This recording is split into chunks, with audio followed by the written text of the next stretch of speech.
tundukkan kepala kita satukan hati kita berdoa.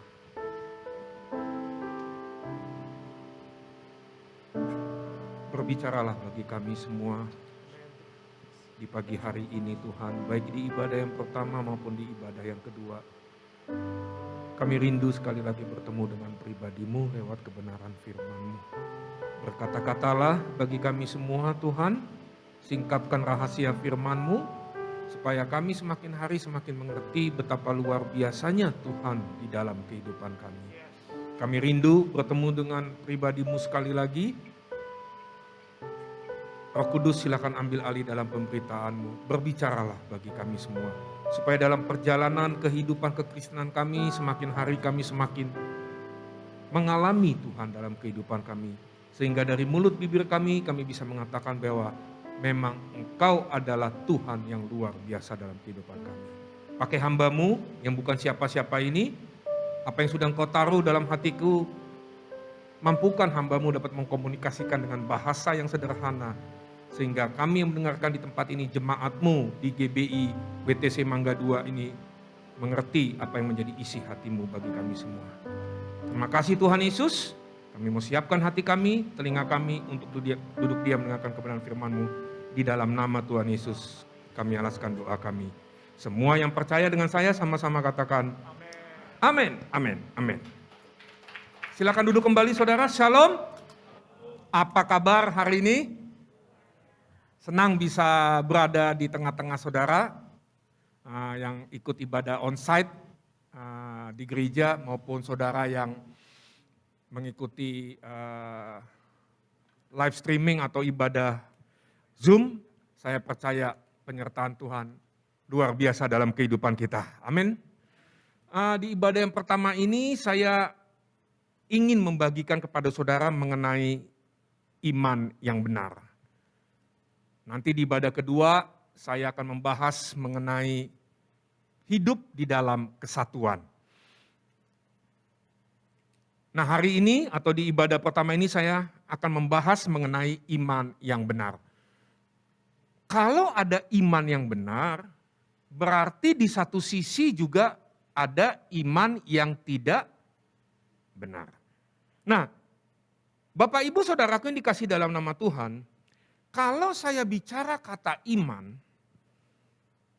mungkin Bapak Ibu Saudara-saudara yang ada mengikuti ibadah onsite maupun di tempat saudara masing-masing yang mengikuti ibadah di Zoom, itu sudah bisa menebak kemana kira-kira pembicara akan bicara.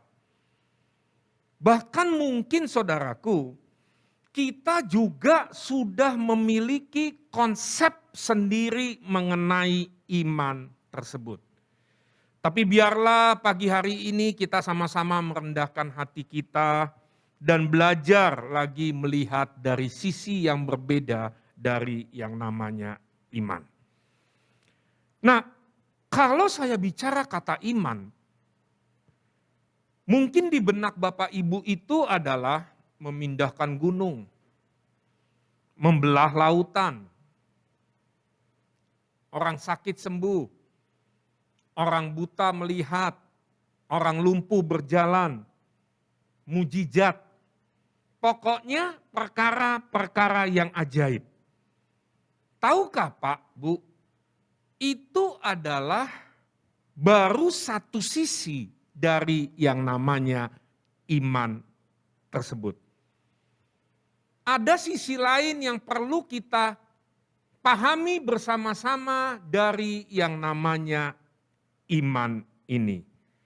Nah, yang menjadi persoalan saudara, kalau saya bertanya kepada orang Kristen, apa arti iman tersebut? Nanti kalau saya kejar terus, apa bedanya iman dengan keyakinan diri? Ini kita mulai bingung saudaraku. Sebab sudah bercampur menjadi satu. Apa bedanya iman dengan positive thinking? Pikiran positif. Ini kita semakin bingung Pak, Bu. Padahal mari saya beritahu sama saudara, ini adalah hal yang sangat berbeda. Katakan dulu dengan saya, berbeda. Mayoritas atau kebanyakan orang Kristen itu sudah tidak bisa membedakan mana iman, mana keyakinan diri, mana positive thinking. Pokoknya semuanya sama. Kalau sudah masuk ke dalam gereja, semuanya jadi iman. Padahal mohon maaf Pak, Bu, belum tentu itu iman. Nah, kesalahan-kesalahan seperti ini saudaraku, itu disebabkan banyaknya pemalsuan dalam pengajaran pada iman Kristen. Inilah yang menyebabkan kita itu menjadi gagal paham. Nah, tahukah saudara, hari-hari ini kan sangat populer tuh yang namanya motivator-motivator itu. Bahkan di antara mereka saudaraku, saya perhatikan, itu punya banyak acara di televisi. Bahkan juga kalau kita ke toko buku Gramedia, Pak Bu, tahukah buku-buku yang paling banyak laku itu, paling laku, bestseller itu kebanyakan buku-buku motivator loh Pak Bu. Halo. Saya tidak sedang hendak mengatakan kepada Bapak Ibu saudaraku pagi hari ini bahwa motivator itu salah. Enggak ya. Motivator itu baik. Orang yang mempelajari ilmu-ilmu motivator itu dibangkitkan keyakinan dirinya. Setuju dengan saya? Nah, kalau kita ikut seminar-seminar motivator itu mahal banget loh harganya, Pak, Bu. Apalagi kalau kita undang khusus ke company atau perusahaan kita. Wih, bisa ratusan juta tuh.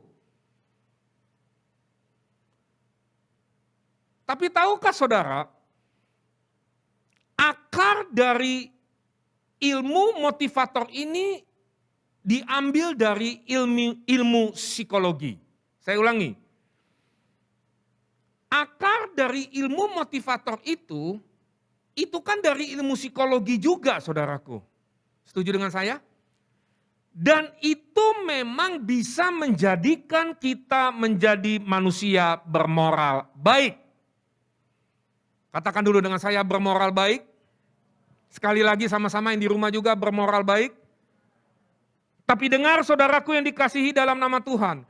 Kalau kita mau menjadi manusia Allah, man of God, itu nggak bisa dengan ilmu motivator Pak Bu.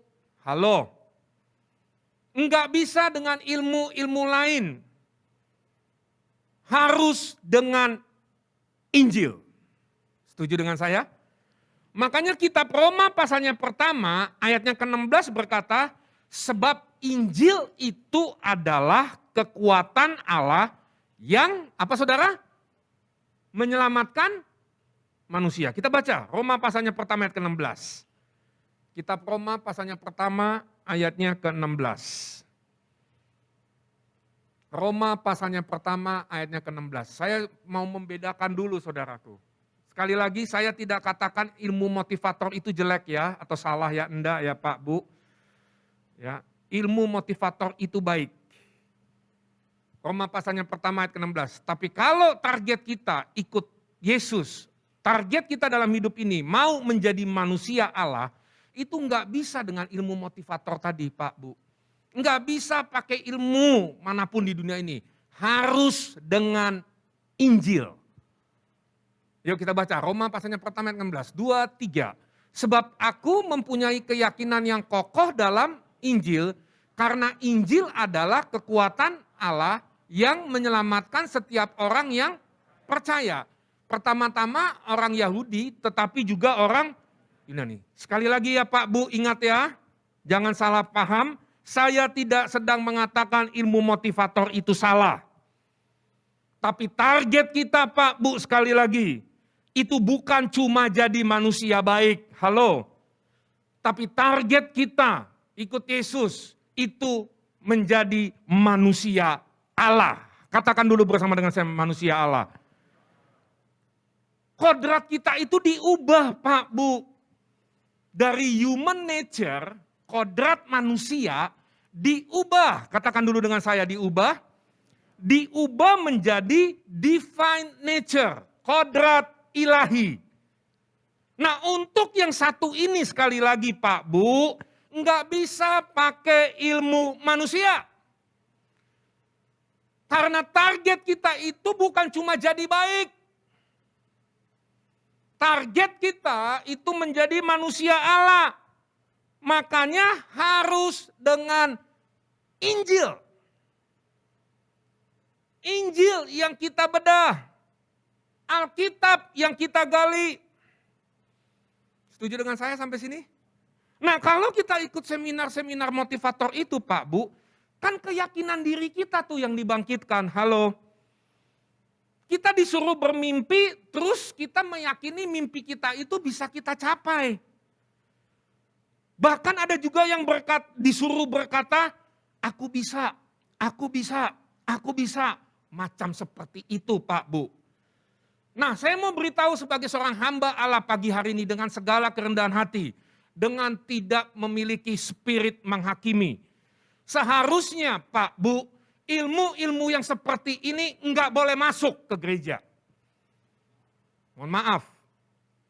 Sebab begini saudara, kalau ilmu-ilmu seperti ini masuk ke dalam gereja, pasti dikasih labelnya iman. Udah pasti itu. Makanya begini Pak Bu, untuk menjadi seorang pembicara di mimbar ini, seharusnya pikiran kita itu harus ada di wilayah netral dulu. Lalu saya gali Alkitab dengan mempertimbangkan konteks dan latar belakang dari ayat tersebut. Lalu kemudian baru saya tanya tuh sama Tuhan, Tuhan mau bicara apa dari ayat-ayat ini? Itu cara yang benar dalam menyusun khotbah. Jadi pikiran kita harus di wilayah netral dulu, lalu kita gali Alkitab dengan mempertimbangkan konteks dan latar belakang dari ayat tersebut. Kemudian baru kita tanya sama Tuhan, Tuhan mau bicara apa sih dari ayat-ayat ini buat jemaatmu di GBI WTC Mangga 2? Itu cara mempersiapkan khotbah yang benar. Dan ini namanya adalah proses eksegese. Eksegese.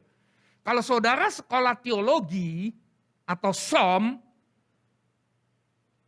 pasti saudara diajari tentang eksegese. Coba katakan dulu dengan saya, eksegese. Jadi pikiran kita di wilayah normal dulu, netral. Kemudian kita baca Alkitab, kita gali Alkitab.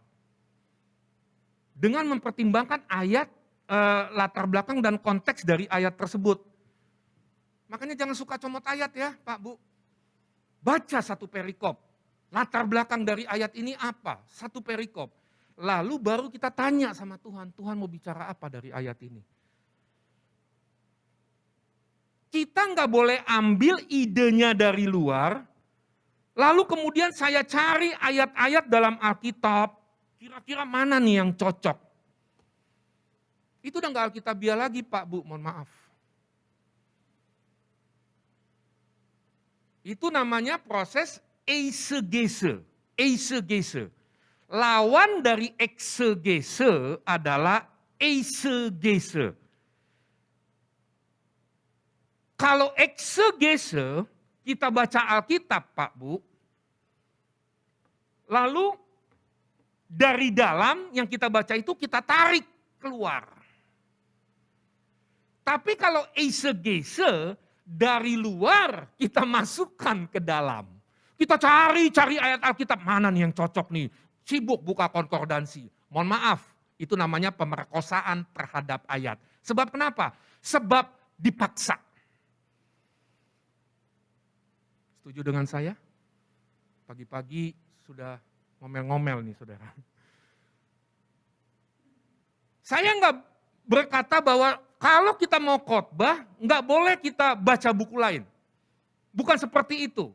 Harus yang pertama adalah Alkitab yang kita gali, Pak, Bu. Kalau sekedar referensi kita ambil buku yang lain, no problem, nggak masalah. Tapi ingat, Alkitab yang harus kita gali. Nah, kalau ilmu motivator itu saudara masuk ke dalam gereja, kepercayaan diri tadi kan tuh agak-agak mirip dengan iman. Halo? Kemudian dicarilah ayat-ayat yang mendukungnya. Sekali lagi ini sudah enggak Alkitabiah lagi saudaraku. Ibaratnya kalau kungfu itu alirannya udah beda. Yang benar adalah Injil yang harus kita gali. Alkitab yang harus kita bedah. Enggak boleh saya comotin tuh buku dari luar. Enggak boleh, tapi kalau cuma sekedar referensi pendukung enggak masalah. Tapi Alkitab, Injil yang harus kita gali. Sebab sekali lagi Pak Bu, saudaraku yang dikasih dalam nama Tuhan, target kita itu bukan cuma jadi manusia baik. Tapi target kita itu menjadi serupa dan segambar dengan Allah. Amin. Kodrat kita diubah Pak Bu. Dari kodrat manusia menjadi kodrat ilahi. Makanya saya mau beritahu sama saudara, PR-nya berat kita jadi orang Kristen. Makanya kalau saudara malas untuk membaca Alkitab, saya bisa pastikan saudara akan kehilangan target yang ditargetkan Tuhan dalam kehidupan kita. Berat Pak, Bu, PR-nya kita. Tapi percayalah, Roh Kudus yang memampukan kita. Amin. Makanya beda Pak, sekali lagi, iman dengan keyakinan diri. Halo. Kalau keyakinan diri itu saudara bahan materialnya apa sih? Keyakinan diri bahan materialnya apa? Kesulitan hidup. Itu bahan material dari keyakinan diri. Mau punya rumah, belum punya, yakini. Mau punya mobil, belum punya mobil, yakini. Nah kalau yakini ini sekali lagi masuk ke gereja, itu diganti labelnya jadi imani. Benar nggak? Benar nggak Pak Bu? Coba tolong lihat saya, perhatikan saya baik-baik supaya saudara tidak salah paham. Tidak mungkin kita bisa beriman tanpa kita mengerti kebenaran firman Tuhan. Saya ulangi, enggak mungkin kita bisa memiliki iman yang benar tanpa kita mengerti kebenaran firman Tuhan. Enggak mungkin Pak Bu, dari mana coba? Yakini tadi, oh enggak.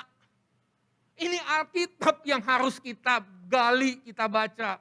Makanya Roma pasalnya ke-10 ayat ke-17 berkata, jadi iman timbul dari pendengaran dan pendengaran oleh firman Kristus. Yuk kita baca supaya kita semakin mantap. Bukan cuma yakini tadi. Kalau yakini itu mah gampang.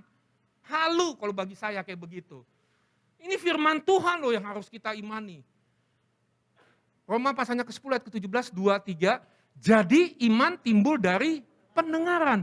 Dan pendengaran oleh firman Kristus. Alkitab itu cerdas loh Pak Bu. Saya ulangi, Alkitab kita itu cerdas banget loh. Luar biasa. Kata yang dipakai di sana itu bukan logos. Jadi iman timbul dari pendengaran dan pendengaran oleh firman Kristus. Kata yang dipakai di sana itu bukan logos. Saudara tahu logos? Nah kalau saudara lagi dengar firman Tuhan hari ini, saat ini, itu baru logos Pak Bu. Untuk melahirkan iman yang benar, enggak cukup logos. Halo, saudara masih bersama dengan saya? Untuk melahirkan iman yang benar, logos yang kita dengar saat ini, logos yang kita baca saat ini harus berubah. Katakan dulu dengan saya berubah. Berubah menjadi rema. Caranya gimana? Enggak ada jalan lain Pak Bu. Kita harus bersentuhan langsung dengan Tuhan. Halo. Lewat apa? Lewat peristiwa-peristiwa hidup dalam kehidupan kita. Sehingga logos yang kita baca atau kita dengar saat ini itu bisa di-convert, Pak. Bisa diubah menjadi rema. Makanya saya mau beritahu pagi hari ini, respon kita, reaksi kita terhadap segala sesuatu yang Tuhan izinkan datang dalam kehidupan kita, itu sangat menentukan sekali tingkat pertumbuhan rohani kita. Halo?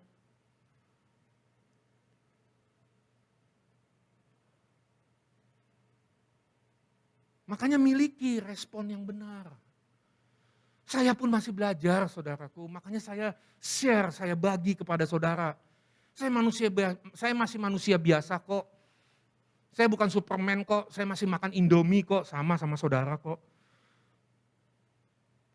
Jadi kalau iman kita mau bertumbuh Pak, Bu, logos yang kita dengar itu harus kita convert, harus bisa berubah menjadi rema. Caranya gimana? Lewat peristiwa-peristiwa hidup dalam kehidupan kita. Itu cara kita bisa bertumbuh di dalam iman. Jadi sekali lagi, bahan dasar dari bahan dasar dari rema itu adalah yang pertama apa saudara? Hubungan pribadi kita bersama dengan Tuhan. Saya selalu berbicara, saya selalu sampaikan, esensi dari kekristenan itu adalah hubungan, relationship, fellowship. Makanya doa itu perlu saudara. Kadang-kala kita kan berkata begini, kita ini orang Kristen itu SN, sok nyaho saya bilang kayak gitu bahasa Betawinya. Kan Tuhan Maha tahu Pak, kalau Tuhan Maha tahu ngapain kita perlu berdoa Pak? Nah Tuhan mau kita berdoa itu supaya kita memiliki fellowship atau hubungan pribadi bersama dengan Tuhan. Makanya doa itu bukan cuma meminta-minta aja, kalau butuh aja sama Tuhan baru datang Pak Bu. Doa itu adalah hubungan kita dengan Tuhan. Jadi sekali lagi bahan dasar dari rema adalah hubungan pribadi bersama dengan Tuhan. Dan yang kedua adalah logos. Katakan dulu dengan saya logos. Saudara tahu logos kan? Tadi saya sudah jelaskan firman yang kita baca, khotbah yang kita dengar itu baru logos. Nah kalau logosnya aja kita kagak punya, nggak pernah baca Alkitab, dengar khotbah juga cuma seminggu sekali, hari Minggu. Apa yang mau diubah kalau kayak begitu? Enggak ada. Oleh sebab itu sekali lagi Pak Bu, iman berbeda dengan keyakinan diri. Saya ulangi, iman berbeda dengan keyakinan diri.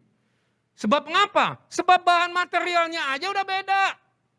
Bahan material iman sekali lagi Pak, bukannya nggak punya duit bayar kontrakan. Bukan. Bahan material iman bukannya nggak punya mobil atau rumah. Bukan. Bahan material iman itu adalah tadi remato Kristus. Di mana saudara dan saya, kita harus memiliki hubungan pribadi bersama dengan Tuhan. Dan kita juga harus mempelajari Alkitab. Kalau enggak mungkin kita bisa memiliki iman yang benar. Maka tadi saya bilang PR-nya berat jadi orang Kristen. Itulah sebabnya dalam kitab Roma pasalnya ke-5 ayatnya pertama Rasul Paulus berkata, kita dibenarkan karena iman. Yuk baca yuk, saya selesai di sini. Kita cuma 1,5 jam ya ibadah. Saudara kita terus berdoa ya supaya COVID-19 ini tidak melonjak lagi. Saya dengar berita kemarin dibilang akhir Juli ini akan melonjak, tapi makanya saya setuju saudara tetap pakai masker ya, tetap jaga prokes ya. Kita berdoa udah capek lah kita. Ya, dikurung 2 tahun kita nggak bisa buat apa-apa. Tetap jaga prokes, taati peraturan, ya, social distancing, jaga jarak saudaraku.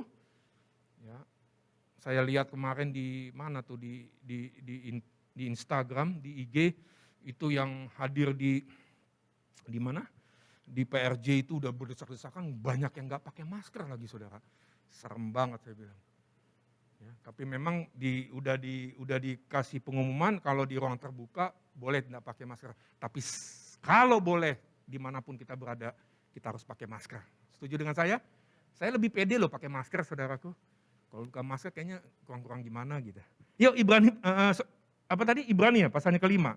Ayatnya Roma pasalnya kelima ayat yang pertama. Saya selesai di sini.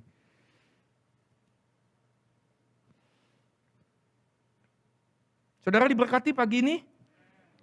Yuk kita berubah ya konsep kita ya. Paradigma kita, cara pandang kita berubah.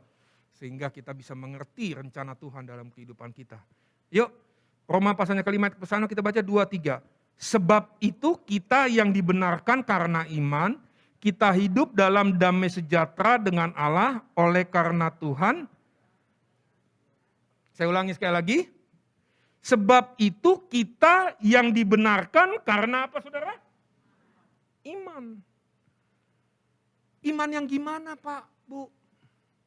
Iman yang alkitabiah.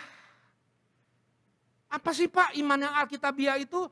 Iman yang sesuai atau menurut Alkitab. Bukan menurut diri kita sendiri. Tapi menurut Alkitab. Karena kenapa? Karena kita mencontoh imannya si Abraham. Karena pasal sebelumnya, ya makanya kalau lihat baca Alkitab, saudara lihat pasal sebelumnya itu berbicara soal apa. Buka dengan saya Ibrani pasal keempat, di atas ayatnya pertama judul perikopnya apa. Nah kita bisa lihat iman seperti apa nih. Nah ini pasal yang keempat, di atas ayat pertama judul perikopnya apa? Abraham dibenarkan karena iman. Kita dibenarkan Pak, Bu, karena kita mencontoh imannya Abraham. Bukan iman si Ucok, bukan iman si Asyong, bukan. Tapi imannya Abraham. Karena pasal sebelumnya, Paulus itu sedang membahas tentang imannya Abraham. Imannya Abraham tuh yang kayak gimana sih? Iman yang tidak berbantah-bantah. Iman yang taat kepada Tuhan.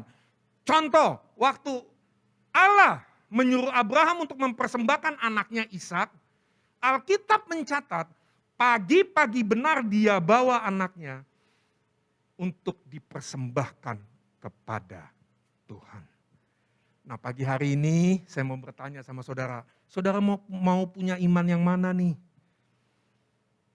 Iman yang benar hanya dapat dihasilkan dari proses. Enggak ada yang instan. Kalau cuma percaya diri sih sekali lagi mohon maaf, itu mah gampang, mudah. Nah persoalannya saudaraku, kita ini mau yang instan. Mau sesuai dengan keinginan kita, enggak bisa. Harus ikuti prosesnya Tuhan. Sehingga iman yang kita miliki adalah iman yang benar. Ayat yang paling terakhir, Ibrani 11 ayatnya pertama. Nah kalau pengkhotbah berbicara soal iman, pasti dia ambil ayatnya dari sini. Nah saya akan tunjukkan kepada saudara ayat ini berbicara tentang apa sih. Ibrani 11 ayat yang pertama, saya selesai, percayalah saya selesai. Tadi selesai nggak selesai. Ibrani pasalnya ke-11 ayat yang pertama. Ya kan sering banget nih kalau pengkhotbah berbicara iman dia akan buka ayat ini. Saya akan tunjukkan ayat ini berbicara soal apa. Yuk kita baca 2-3. Iman adalah dasar dari segala sesuatu yang kita harapkan dan bukti dari segala sesuatu yang tidak kita lihat. Coba tolong lihat saya. Iman seperti apa yang diharapkan oleh tokoh-tokoh iman dalam Alkitab. Kalau saudara mau mengerti dari Ibrani pasalnya ke-11 ini, ayat yang pertama yang sudah kita baca tadi, saudara dan saya harus baca dulu sampai habis, sampai ayat yang ayat yang ke-40. Barulah kita tahu ayat ini artinya apa. Sekali lagi, iman yang dimaksudkan di Ibrani 11 ini bukannya rumah, bukannya mobil, bukannya uang, bukan hal-hal materi, tapi iman yang dimaksudkan dalam Ibrani pasal ke-11 ayat pertama. Iman adalah dasar dari segala sesuatu yang kita harapkan dan bukti dari segala sesuatu yang tidak kita lihat. Ini berbicara tentang kemuliaan bersama dengan Tuhan Yesus. Doa saya hari ini, saudara, jemaat Tuhan di GBI WTC Mangga 2 menjadi orang yang beriman, memiliki iman yang benar, dan ketika Tuhan datang kembali, dia berkata, masih adakah kujumpai iman di bumi ini? Berarti begini Pak, iman itu langka. Dia nggak tanya waktu dia datang kedua kali nanti. Dia tanya, masihkah kujumpai orang Kristen di muka bumi ini? Banyak. Tapi yang dia tanya, masih adakah kujumpai iman di bumi ini? Dan kita sama-sama menjawab, ada Tuhan, aku di sini. Amin. Tuhan Yesus memberkati kita. Kita tundukkan kepala di hadapan Tuhan. Hamba-Mu sudah selesai berbicara. Hamba tahu hamba terbatas dengan kata-kata untuk menjelaskan hal ini kepada umat-Mu, jemaat-Mu di GBI Mangga 2 WTC. Tuhan berkati gereja-Mu, berkati jemaat-Mu di tempat ini. Apapun goncangan yang Kau izinkan terjadi dalam kehidupan kami percaya Tuhan, ketika kami memiliki iman yang benar, iman yang alkitabiah, iman yang mencontoh imannya Abraham, kami taat, kami patuh dengan Tuhan, dengan perintah Tuhan. Kami percaya Tuhan, masalah-masalah itu boleh kami hadapi, bahkan yang tidak pernah kami pikirkan, tidak pernah timbul dalam hati kami, Tuhan sediakan dalam kehidupan kami. Berkati gereja-Mu di tempat ini, berkati gembala sidang kami Bu Ati saat ini Tuhan, beri hikmat yang berasal daripada Tuhan itu, supaya tetap bisa mengembalakan jemaat-Mu di tempat ini. Berkati semua tim, Pak Tony, Pak Marco, semua hamba-hamba-Mu yang terlibat, yang hamba-Mu tidak bisa sebutkan satu persatu. Ikat kami dengan tali kasih-Mu, sehingga melalui gereja di tempat ini Tuhan Yesus, jemaat Tuhan di tempat ini memiliki dasar atau iman yang benar di hadapan Tuhan. Terima kasih Tuhan Yesus, bagimulah kemuliaan, kejayaan, kehormatan dari kekal sampai dengan kekal. Di dalam nama Tuhan Yesus kami alaskan doa kami. Semua umat-umat Tuhan yang memiliki iman yang benar dengan saya sama-sama katakan. Amin. Amin. Amin.